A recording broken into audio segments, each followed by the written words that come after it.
रूस और यूक्रेन के बीच चल रहे युद्ध ने अचानक एक नई करवट ले ली है। यूक्रेनी सेना ने पुतिन की टेंशन बढ़ा दी है। इस युद्ध के 3 साल होने वाले हैं और इतने सालों में ये पहला मौका है जब यूक्रेन ने रूस के नाक को चने चबवा दिए हैं। बीते शुक्रवार को यूक्रेन की सेना ने रूस के कई इलाकों पर कब्जा कर लिया था। यूक्रेनी सेना रूस की सीमा के 40 से 45 किलोमीटर अंदर घुस गई थी और अब यूक्रेनी सेना ने फिर एक बार एक ऐसा कदम उठाया है जिसने रूसी सेना और पुतिन के होश उड़ा दिए हैं।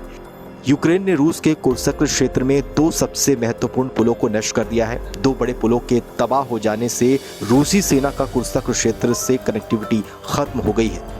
रूसी सेना ने भी इस बात को माना है कि यूक्रेनी सेना के द्वारा 2 महत्वपूर्ण पुलों को तबाह किए जाने से कनेक्टिविटी बाधित हुई है और रूसी सेना के लिए कुर्स्क क्षेत्र में पहुंचना अब मुश्किल हो गया है।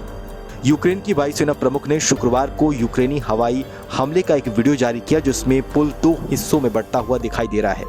यूक्रेनी सेना की रणनीति को देखा जाए तो अब उनका मकसद है कि रूसी सेना के हमलों को रोकने के लिए कुर्स्क में बफर जोन बनाया जाए। यूक्रेनी राष्ट्रपति व्लादिमीर जेलेंस्की ने रविवार को इस संबंध में बयान जारी किया। साथ ही उन्होंने बताया कि उनके सैनिकों ने रूसी सीमा क्षेत्र में एक और पुल को उड़ाते हुए विरोधी सेना के लिए रास्ता बंद कर दिया है। आपको बताएं तो 2 सप्ताह पहले कुर्स्क में अचानक शुरू किए गए सैन्य अभियान के बाद यूक्रेनी सेनाएं अब आगे बढ़ रही हैं। दूसरी ओर यूक्रेन भी अपने कब्जे वाले क्षेत्र में दबाव महसूस कर रहा है क्योंकि रूसी सेना एक प्रमुख सैन्य केंद्र की तरफ आगे बढ़ रही है। यानी दोनों ही सेनाओं ने फिर एक दूसरे पर हमले तेज कर दिए हैं। यूक्रेन को इस हमले से कई महीनों बाद ऐसा मौका मिला है जिससे उनके सैनिकों का मनोबल बढ़ सके।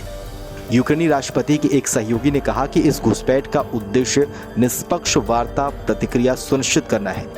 यूक्रेनी सेना की इस जीत के बाद जेलेंस्की ने पहली बार इस ऑपरेशन को लेकर बात की और अपनी आगे की रणनीति के बारे में बताया। यूक्रेनी राष्ट्रपति ने कहा कि रक्षात्मक अभियानों से हमारी कोशिश है कि जवाबी कार्रवाई करते हुए जितना संभव हो रूसी युद्ध क्षमता को नष्ट किया जाए। साथ ही हम इस क्षेत्र पर एक बफर जोन बनाना चाहते हैं। जेलेंस्की ने आगे कहा कि कुर्स्क में उनकी सेना की पकड़ मजबूत हो रही है और सैनिक अपनी उपस्थिति बढ़ा रहे हैं। यूक्रेनी सेना का दावा है कि उन्होंने 1000 वर्ग किलोमीटर रूसी क्षेत्र पर कब्जा कर लिया है। कुर्स्क क्षेत्र के आसपास इस वक्त भीषण लड़ाई देखने को मिल रही है। रूस और यूक्रेन दोनों ने वहां के आम निवासियों को जगह को खाली करने के लिए कहा है।